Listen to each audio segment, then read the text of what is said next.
Welcome back to Bridging the Gap. I'm Sally Engelman, Vice President of Growth, and today I'm joined by Harriett Flowers, co-founder of BridgepointMD. ACOs are a cornerstone of value-based care, and one of the biggest challenges is engaging specialists and keeping them involved over time. That's why we're starting the series here. We really want to talk about what it takes to build a strong foundation and what leaders wish they knew before launching an ACO.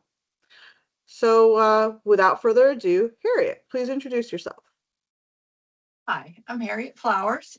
I'm co-founder of BridgepointMD and also Chief Strategy Officer. But in a prior life, I was the CEO of an MSO for ACOs. And what that means functionally is that I was responsible as the CEO of all the functions that were required to operate that ACO, because the physicians, they're really just doing their physician thing and treating patients and making the right decisions in their care. And they really, it's best if they don't worry too much about what I have to go through to get this done.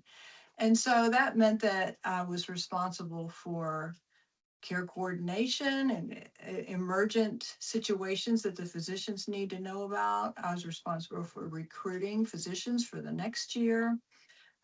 Information systems, which is always a challenge, as we all know.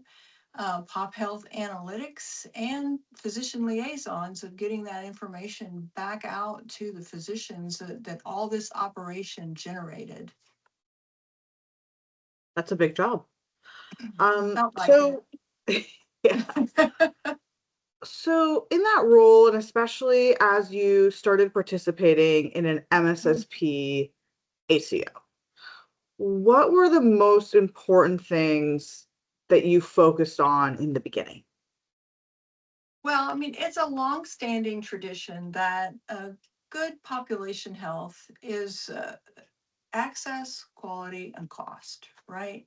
And so that's really pretty much true also in the MSSP world. But because the population in the tracks, some of the better, higher risk tracks, the population is kind of moving in and out as you go. And it's a member month analysis. And so that we don't really focus so much on the day-to-day basis, because that's more of an annual decision of like how the physician makeup affects the access.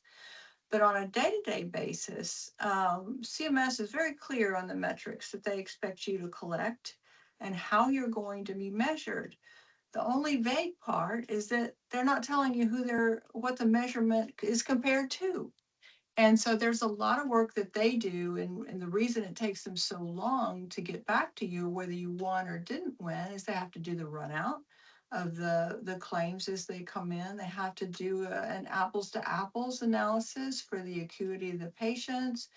And then they have to benchmark that actuarially and come up with geographically who are you compared to? And so there's no way to know that, right out of the gate. So how do you deal with that sort of a mushy goal? The physicians really like to know something, about what they've just signed up for. So we have to just explain all that, make sure they understand. And really all we're asking out of them is pretty straightforward. We just want their commitment.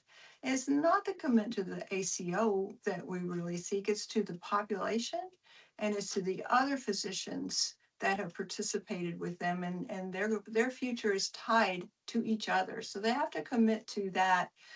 And our job is really to manage their expectations of what we know, what we don't know, what we're learning as we go. And then our commitment is the transparency. I mean, all I can do is tell you what happened, both with your population and what CMS has done and all these things. You can trust us to be transparent. That's what we feel like our job is. That makes a lot of sense. And so, part of being transparent is really having that right infrastructure in place.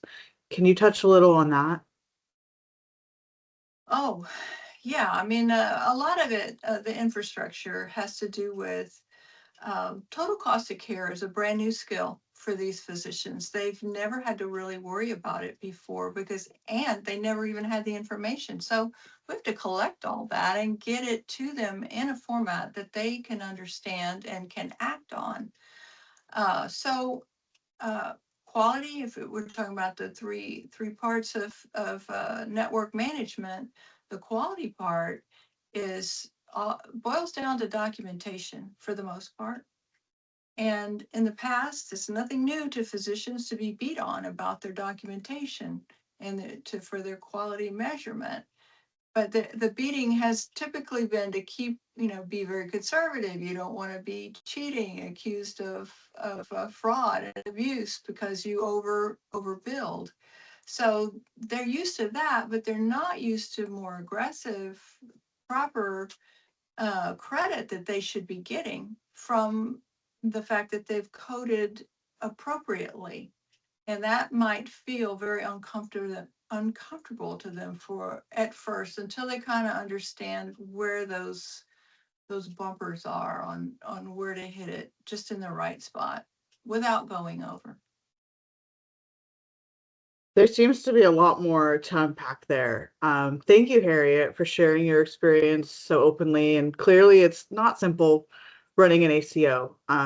So, this is just the beginning of our conversations focusing on ACOs. And in future episodes, we'll dive deeper into managing quality and cost. So, thank you, Harriet, for joining me on Bridging the Gap. You're welcome.